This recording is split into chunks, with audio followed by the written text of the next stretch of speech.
This is Jose Torres, and we're back in action with Action Martial Arts Magazine. Well, Hotel family, peace and blessings. We're still here in Brooklyn at Martial Arts USA, and I have the first female we have here with us today, Professor Dominick Brioche. Brioche. She is originally from Haiti. Originally from Haiti. Sac passe, sac passe. And you know, for a Caribbean boy like me from St. Lucia, it's always good to meet people from the Caribbean. And you know what?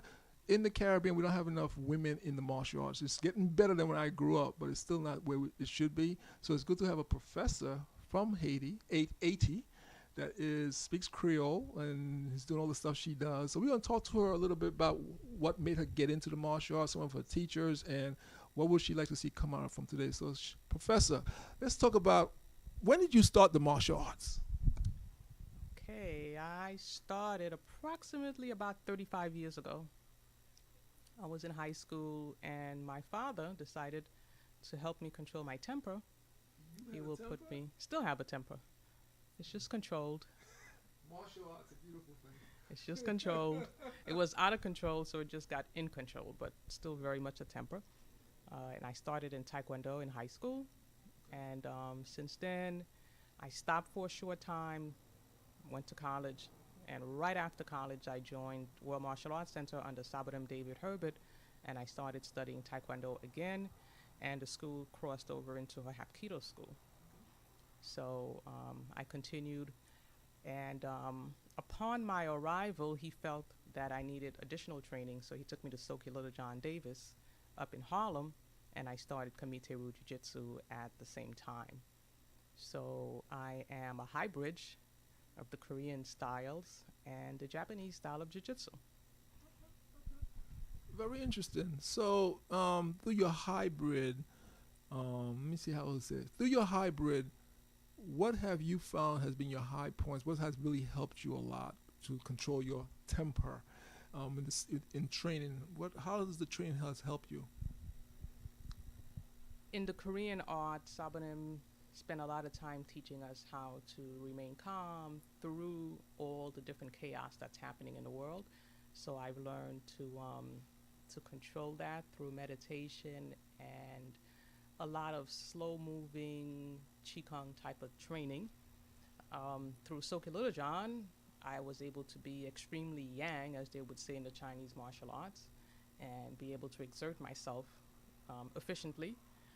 And with the assistant of Professor, which is now Grandmaster Malik Shabazz, he gave me the way to just burn myself out by creating a high, intense conditioning environment. So then this way I can develop all the different aspects of my personality, and that's what makes me very much a hybrid. Okay. How is Professor Grandmaster Shabazz? I haven't seen him. Is he in Atlanta or something like that? Yes, Grandmaster Malik Shabazz is in Atlanta, and he's created the system of Streetology Jitsu, which is very much alive and thriving. And Quasi is keeping that system alive at this time. Okay. Quasi up here? Yes. Okay. I know. Okay. He's outside, right? That's Quasi. Okay. Make sure you're talking about the same person. Make sure we're talking about the same person. Yes. Okay. So today is a really nice gathering of grandmasters, and you and I was talking before, and I said to you, my challenge is, or my issue sometimes is, what do we do next? Because as a martial artist, true martial artists, we do understand that it's a mental, physical, and spiritual aspect of the martial arts, and this is the physical going on more so today, but we have all these grandmasters that go out into the community, and the community needs the mental and the spiritual a lot because there's not a balance. So for you as a female, what would you like to see come out of the next step from this? Because we have about, 12 grandmasters here today, maybe more. What would you like to see come out of this, the next step that we need to do to make our community more balanced? The next step, it may sound a bit selfish, but the room is filled of individuals, but the ratio of male to female is extremely drastic. There is approximately about maybe 4 women in there, yes, including myself, is 4. And then after that, it's all males. All the top grandmasters are all males as well. And I think it's very important that we bring young women into the art and figure out how to keep them and they have a longer longevity time in the arts, because a lot of them start. Children classes have a lot of young girls in there, but something happens along the way, and it's life because we become nurturers as opposed to protectors. And we need to find a way where we can actually create an environment where the nurturers, which are the women of society, can actually be in the arts. They don't have to be the protectors, but they should be able to protect themselves.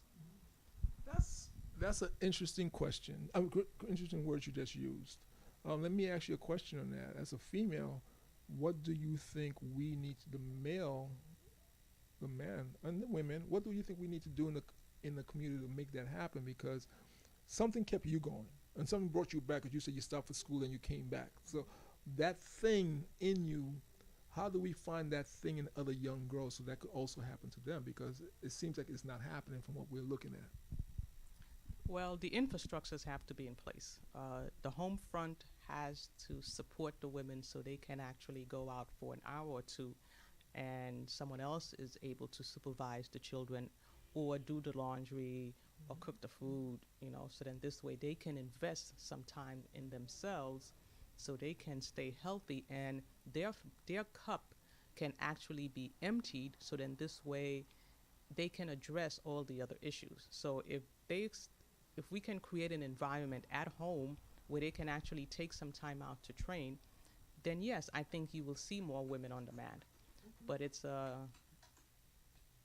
but the protectors have to help by being nurturers to the nurturers of society. So the nurturers of society can learn how to protect themselves, because the protectors are not always there. And they need to be able to, the women, as when I say they, need to be able to protect themselves on some level. And unfortunately right now, this is our society doesn't create an environment to create that for Let them. me ask you a question, Professor. You said something really quick. You said something that caught my ear. Creating that environment. A lot of dojos are not women friendly. I mean, when I say about that is like, you might have a mother who wants to go back, but she can't take the children. So don't you think maybe the dojos need to have that space where the children could have a play area in the dojo so that the mothers can come in and take that class who can't find someone to watch the kids, or make it more female friendly so that way more women will want to come in. I know some of the dojos I go to, they're very strongly for male. You could tell the energy, the feel, the dojo, the setup is for men.